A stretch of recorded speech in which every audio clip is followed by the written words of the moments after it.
इनकी जिंदगी वापस पटरी पर लौट रही है। इन शिष्यों के साथ ठीक वैसे ही व्यवहार किया गया जैसे क्रिमिनल के साथ किया जाता है। लेकिन इन शिष्यों का मानना है कि धर्म के रास्ते पर चलने वालों को चुनौतियों का सामना तो करना ही पड़ता है। त्रेता युग में जटायु ने धर्म की रक्षा करते हुए अपने पंख गंवा दिए थे, तो हमने तो बस शरीर पर कुछ चोटें ही खाई हैं। चाहे जो भी हो, हमारे और हमारे गुरु के बीच अब रिश्ता और मजबूत हो गया है, ऐसा मानना है बापू के शिष्यों का। लेकिन देश विदेश में फैले बापू के इस नाम को बदनाम करने वाले इन चंद लोगों के मंसूबों को तो देखिए और इनका साथ देने वाले लोगों को भी देखिए। कोई इन पर नजर नहीं डाल पा रहा। आखिर साजिश कहां तक है, आप समझ सकते हैं। पुलिस लाचार रहती है, गुंडों के सामने हैरान होती है।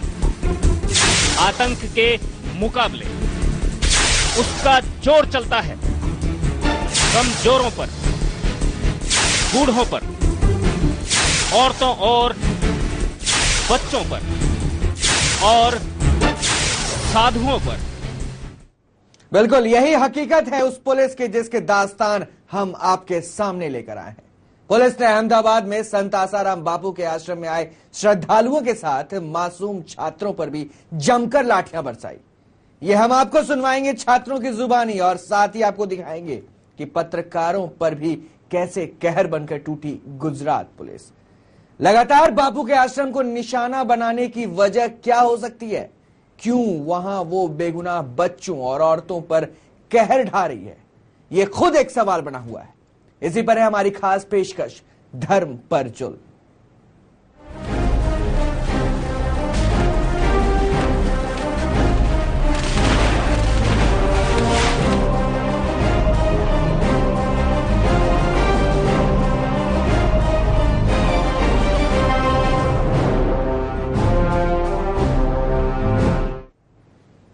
ये पहली बार नहीं है जब पुलिस ने बापू के भक्तों पर इस तरह से लाठियां बरसाई हो। इससे पहले भी बापू के साधक पुलिस की लाठियों के शिकार हो चुके हैं। लेकिन पुलिस है कि दोषियों को छोड़कर निर्दोष भक्तों पर ही कहर बरपा रही है।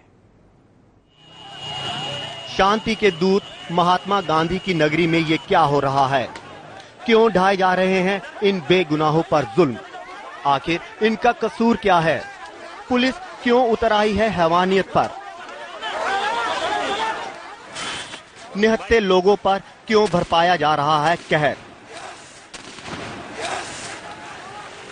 पुलिस की ज्यादती का शिकार हो रहे ये लोग यहां राजनीति करने नहीं आए। इनका तो सियासत से दूर दूर तक वास्ता नहीं है। ये तो भक्त हैं उस महान संत आसाराम बापू के, जो लाखों लोगों के बीच ज्ञान और शांति की गंगा बहा रहे हैं। ऐसे संत के भक्तों पर ज्यादती और अत्याचार किसी साजिश की तरफ साफ इशारा करती है। संत श्री आसाराम जी की ये भक्त बापू के खिलाफ संदेश अखबार में छपे एक लेख से आहत हैं।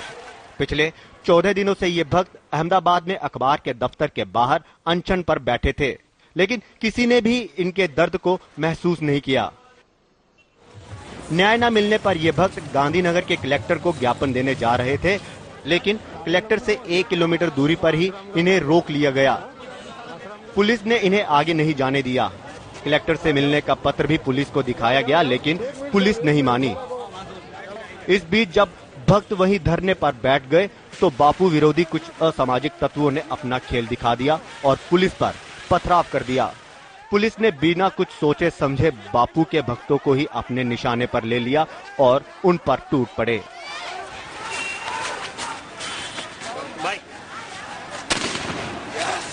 अहमदाबाद से भौमिक व्यास, A to Z न्यूज। ये पुलिस का वो चेहरा था जो हमने आपको दिखाया। पुलिस की दादागिरी कहें या वाकई पुलिस हमारी इतनी सतर्क हो चुकी है कि अब हर बुराई को खत्म करने की कोशिश है। वाकई अगर बुराई को खत्म किया जा रहा है तो इन संतों पर निशाना क्यों? आखिर उस आश्रम में घुसकर इस तरह से अपनी पूरी पुलिसियागिरी को दिखाना शायद कहां की हकीकत है? क्या वाकई पुलिस की पहचान यही होती है, या पुलिस की वर्दी के साथ जो एक दरिंदगी है वो अब सामने आ चुका कैमरे के सामने, जो सच हम आपको दिखा रहे हैं। भौमिक व्यास से जुड़ते हैं और धर्म पे इस जुल्म जो पूरी तरीके से पुलिस कर रही है उस पर हम पूरी व्याख्यान लेते हैं। भौमिक, धर्म पर जुल्म वाली बातें हम उठा रहे हैं। आसाराम बापू के आश्रम पर जिस हिसाब से पुलिस ने यहाँ पे लाठियां बरसाई है, वो हकीकत भी हमने अपने दर्शकों को दिखाई। वाकई आखिर पूरे माजरे को अगर समझने की कोशिश करें तो ये माजरा क्या समझ में आ रहा है? देखिए रोहित, सबसे पहली बात तो ये है कि इस देश में हर कोई अपने न्याय के लिए अपने अधिकार के तौर पर अपने प्रदर्शन करता है, अपने विरोध करता है। और जहां तक इस पूरे वाक्य की मैं आपको बात बताऊं तो सच्चाई ये है कि जब गुजरात के एक अखबार में बापू के सामने एक अभद्र भाषा का प्रयोग किया, ऐसी भाषा का प्रयोग जो हम लोग में इस्तेमाल नहीं कर सकते, तो इसके कारण बापू के लाखों अनुयायी, हजारों भक्त, लाखों भक्त थे, वो आहत हुए। तो उनकी केवल एक मांग थी कि वो अखबार के पास कोई सबूत नहीं, कोई आधार नहीं है बापू के सामने, तो वो माफी मांगे। लेकिन अखबार किसी तरह से, शायद पुलिस के साथ मिलीभगत है या सरकार के साथ उनकी मिलीभगत है, माफी मांगने को तैयार नहीं था।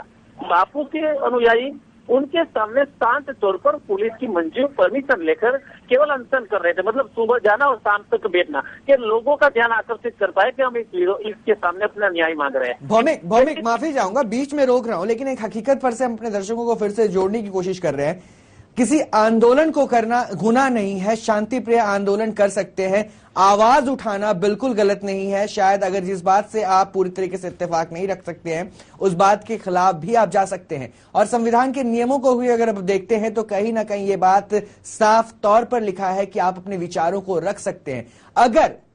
अगर बापू के भक्त आहत हुए और उस पूरे आहत होने के बाद उनकी सिर्फ मांग ये थी कि इस हकीकत को, अगर ये सच है तो सामने लाओ, लेकिन जो सच्चाई नहीं है उस सच्चाई को आप सच्चाई बना के छापने की कोशिश करते हो और उसको बाद में कहते हो कि हम हकीकत का अमली जामा पहना रहे, तो ये हकीकत नहीं, ये सच्चाई नहीं है और शायद ये सही भी नहीं है। इसका विरोध करना शायद कोई गलत नहीं था। और अगर कुछ गुंडा तत्व या फिर कह सकते हैं जो गलत तत्व थे उस भीड़ में शामिल हो जाते हैं और वो लाठियां बरसाते हैं और इसका पूरा का पूरा जो है एक कह सकते हैं दुष्परिणाम शायद बापू के आश्रम में इन भक्तों को गुजरना पड़ रहा है, तो ये हकीकत क्या है? पुलिस की इस रौब को क्या देखा जाए, जिस सच्चाई को जानने की कोशिश भी नहीं कर रही पुलिस और सिर्फ एक आतंक का माहौल बना रही है। जी देखिए रोहित, बिल्कुल साफ बात है कि जिस प्रकार से रैली शांत तरीके से आगे बढ़ रही थी और कुछ ही देर में कोई अनजान लोग सामाजिक तत्वों अंदर शामिल होकर पुलिस पर पथराव करते, इन लोगों की मंशा एक ही थी कि बापू के अनुयायियों की जो रैली थी वो डीएम तक न पहुंचे, क्योंकि ये करीबन 4000 से ज्यादा लोग थे। लेकिन बाद में जो रवैया पुलिस ने अख्तियार किया, पुलिस ने न सोचा न समझा, बस महिलाएं थी, बच्चे थे, बुजुर्ग थे, पुलिस ने लाठियां बांधनी शुरू की।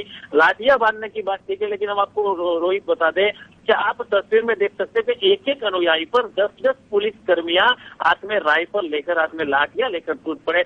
वहां से भी मन नहीं भरा तो आखिरकार खुद गांधीनगर के डीसीपी हाथ में आंसू गैस के सेल दागने की मशीन लेकर उन पर टूट पड़े। 12 राउंड केवल उन्होंने मतलब वो आंसू गैस के सेल दागे, इनसे भी कहर नहीं टूटा।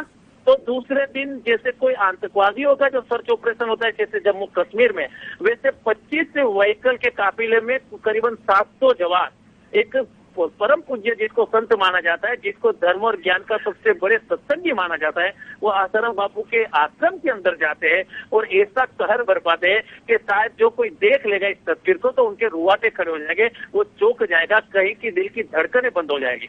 आप खुद देख सकते हो। बिल्कुल, हम वो हकीकत भी देख रहे हैं, हम पुलिस की उस लाठी की गर्मी भी देख रहे हैं जो पुलिस दिखाना चाह रही थी। भक्तों पर लाठियां बरसाने में शायद पुलिस को जरा सा भी कोई संकोच सामने में नहीं आ रहा। और ये देख सकते हैं आपने टीवी स्क्रीन पर भी कि पुलिस एक भक्त को पकड़ने के लिए 1 दर्जन से भी ज्यादा पहुंचती है, यानी एक आतंकवादी या फिर किसी गलत तत्व को जो समाज में